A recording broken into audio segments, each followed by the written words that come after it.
Welcome to another groin-grabbingly great edition of Take It or Heave It. I'm Wes Soltis. This is Ryan Peters. And it is a particularly groin-grabbingly great edition of Take It or Heave It because Wes and I cracked a bottle of Jameson last night and we spent 5 drunken hours talking about our favorite new artists of 2008. And we decided to name an award and give out an award for the best new artist. It's called the Dry Heaves. It's named after the dry heaves that Wes gets all the time. It's only when I'm sick or nervous or awake. And here are our first nominees: Passion Pit with Chunk of Change,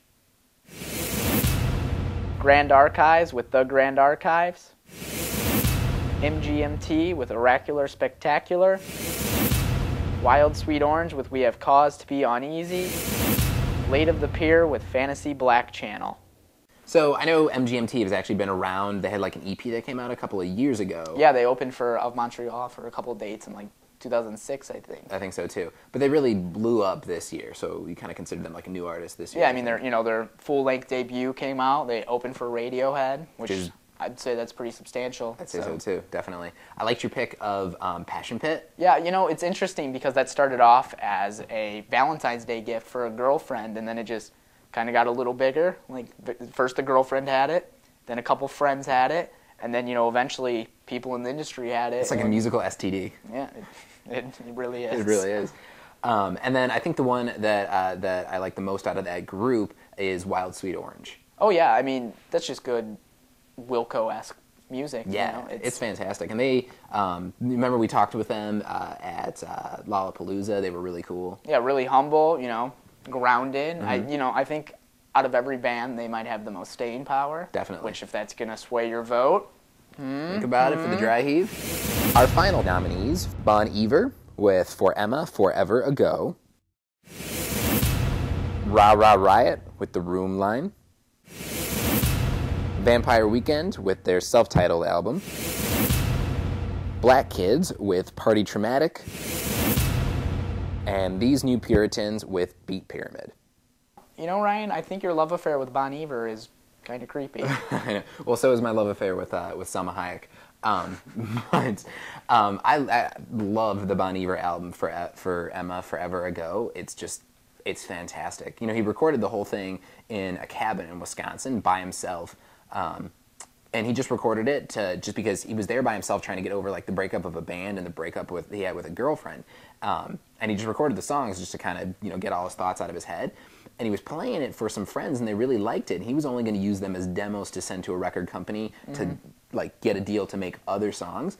But all his friends liked it so much that he sent it off, and it became one of the like most acclaimed albums of the year. It's fantastic. Someone probably should have suggested that to the Unabomber. They probably should. He probably should have had like a lute with him, something to record some music.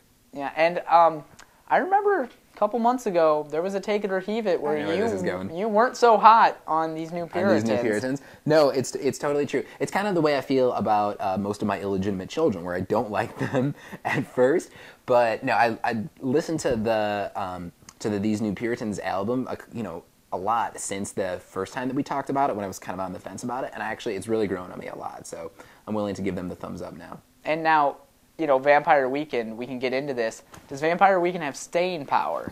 Is their next album going to be as successable? Because for 2 months, they were the biggest, they were huge. Yeah. They were absolutely huge. Like crazy hot shit. Like, what would you say, you were telling me the other day that like they, within a month of having formed, they had a write-up in the New York Times? Oh yeah, about a show they were playing at a coffee shop. It's crazy. So I don't know. I mean, I don't know if you can ever repeat that kind of like out-of-the-box success. But I mean, I do like their first album a lot. It's really energetic, so you got to at least give them a chance to, repeat, not have the sophomore slump. Oh, completely. True that. Just to recap, here are our nominees for the 10 best new artists of 2008. We've got Passion Pit with Chunk of Change, Grand Archives with The Grand Archives, MGMT with Oracular Spectacular, Wild Sweet Orange with We Have Cause to Be Uneasy, and Late of the Pier with Fantasy Black Channel. Bon Iver with For Emma, Forever Ago, Rah Rah Riot with The Room Line, Vampire Weekend with Vampire Weekend, Black Kids with Party Traumatic, and These New Puritans with Beat Pyramid. So So that'll do it for this edition of Take It or Heave It. We talked about the best new artists of 2008. But we want your opinion. That's right, because this ain't no Chinese democracy. Shit. So head over to HEAVEmedia.com and take the poll for your favorite new artist of 2008 to see who's going to win the first annual Dry Heave Award.